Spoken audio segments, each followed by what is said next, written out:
चलिए बात करते हैं आज डिसोल्यूशन ऑफ पार्टनरशिप फॉर्म में, जिसमें आज हम कुछ क्वेश्चन सॉल्व करेंगे रियलाइजेशन अकाउंट के। टीएस ग्रेवाल, मेरे पास 2023-24 एडिशन है। इसका क्वेश्चन नंबर 21 जैसे आपको स्क्रीन पे नजर आ रहा होगा। Ramesh and Umesh were partner in a firm sharing profit and loss in the ratio of their capital 31 March 2023। यहाँ बैलेंस शीट गिवन है हमारे को। On the above date the firm was dissolve. Ramesh took 50% of stock less than 10,000 their book value. Furniture was taken by Umesh 50,000 and machinery was sold for 4,50,000. Creditors were paid in full. There was an unrecorded bill for repair 1,60,000 which was settled and paid rupees 1,40,000. Prepare realization account. तो आपको ना ये सारी detail दी हुई है कि एक firm बंद हो रही है, उसके जितने भी बिल्स है, जो भी आउटस्टैंडिंग अमाउंट है, वो हमारे को मेंशन किया हुआ है। तो आपको क्या करना है, एक रियलाइजेशन अकाउंट बनाना है। देखिए सबसे पहले ना मैंने एक रियलाइजेशन का फॉर्मेट तैयार कर लिया, जिसमें मैंने क्या, रियलाइजेशन में ये मेरी आ जाएगी डेबिट साइड और ये कंसीडर्ड होता है credit side.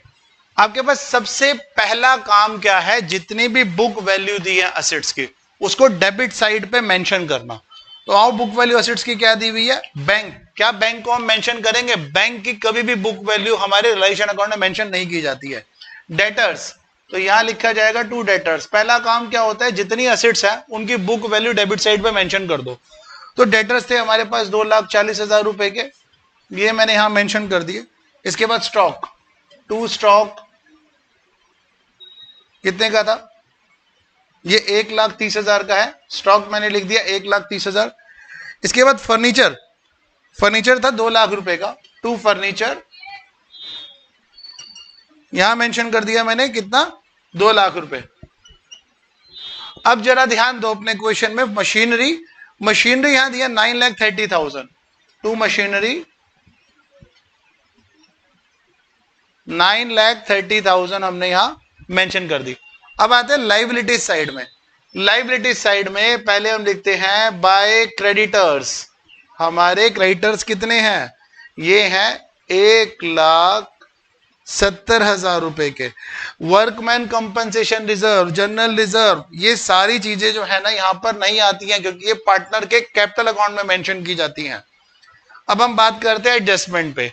On the above date from the following, Ramesh took 50% of stock 10,000 less than their book value. अच्छा, ये स्टॉक कितना था पहले तो समझ लो। वर्किंग नोट जरा इसका ध्यान से देखते हैं। हमारे पास एक स्टॉक था 1,30,000 रुपए का।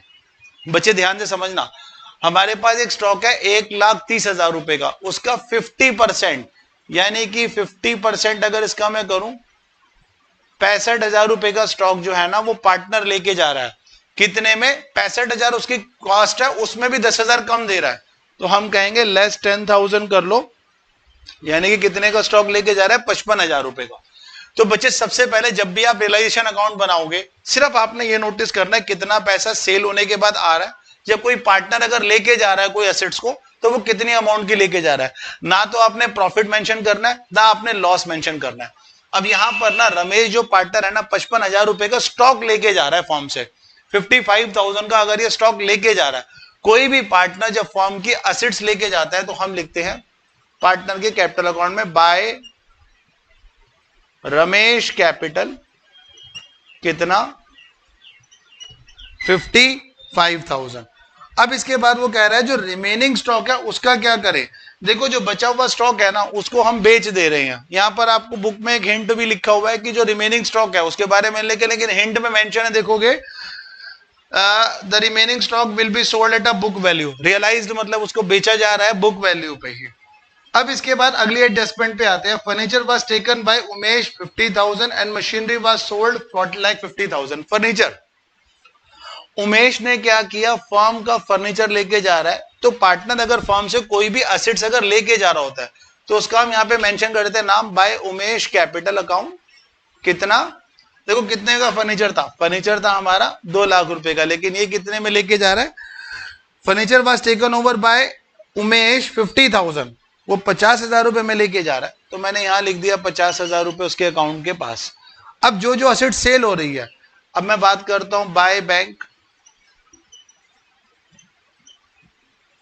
Assets realised. देखो अब सबसे पहले देखो डेटर्स, क्या डेटर्स की कोई वैल्यूएशन दी हुई है? नहीं। डेटर्स के बारे में कुछ बोला गया? नहीं।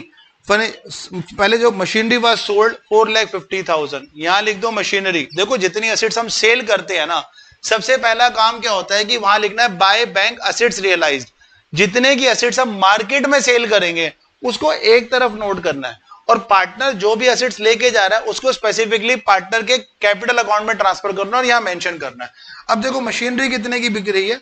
मशीनरी बिक रही है 4,50,000 की, और यहां पर बोला गया है, अब देखो मशीनरी 4,50,000 की बिक रही है, तो हमारा स्टॉक का, अच्छा स्टॉक कितने का बिक रहा था? स्टॉक सेल हुआ था 65,000 का, तो ये मैंने 65,000 स्टॉक में डाल दिया। अब हम बात करते हैं फर्नीचर। फर्नीचर हमारा ऑलरेडी उमेश लेके जा रहा है, मशीनरी हमारी सेल होती है। डेटर्स, अच्छा यहां ना जो डेटर्स है, डेटर्स ना यहां पर एक हमारे जो डेटर्स की वैल्यू है ना वो यहां पर रहेगी 2,28,000। बुक के अंदर एक आपकी पार्ट एडजस्टमेंट ना यहां पर मिसिंग है, क्योंकि ये जो है ना मॉडिफाइड क्वेश्चन है, तो आप डेटर्स को करोगे 2,28,000 रुपए का। ठीक है, तो 2,28,000 रुपए के आपने डेटर सेल करोगे। ठीक है, मतलब आपको डेटर से कलेक्शन हुई है टोटल भी। इसके बाद मैं बात करता हूं किससे, क्योंकि बुक के अंदर ये पर्टिकुलर पार्ट स्किप है कि डेटर्स ने हमें कितना पैसा दिया। ठीक है, तो यहां पर एक चीज मेंशन कर देना कि डेटर से जो हमें टोटल कलेक्शन प्राप्त हुई है वो 2,28,000 रुपए की मिली है। अब हम बात करते हैं कि हमने पेमेंट कितने की। To bank liabilities paid, sundry creditors को ना आपने कितना अमाउंट दिया? फुल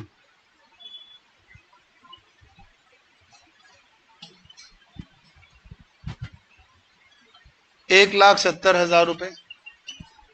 इसके अलावा आपने क्या किया है, यहां पर there was an unrecorded bill for repair, 1,60,000 रुपए का ना एक बिल था रिपेयर का।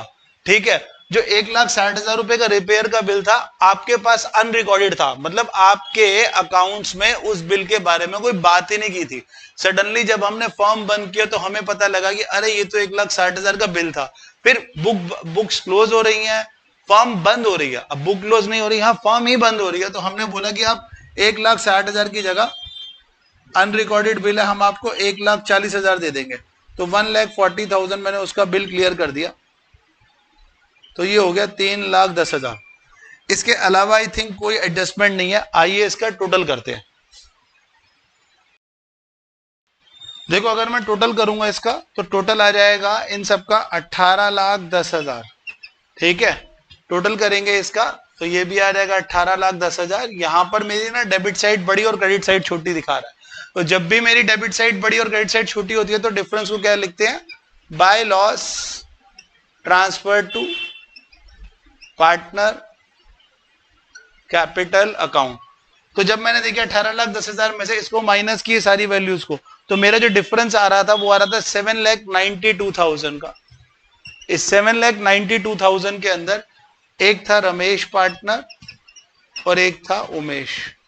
ठीक है, रमेश का टोटल मैंने कर लिया था, ये तो आ रहा था 5,54,000 और उमेश का आ रहा था 1,88,000। ठीक है, 54,400, 1,88,600। तो इसको बच्चे नोट कर लेना। नेक्स्ट क्वेश्चन की तरफ मूव करते हैं।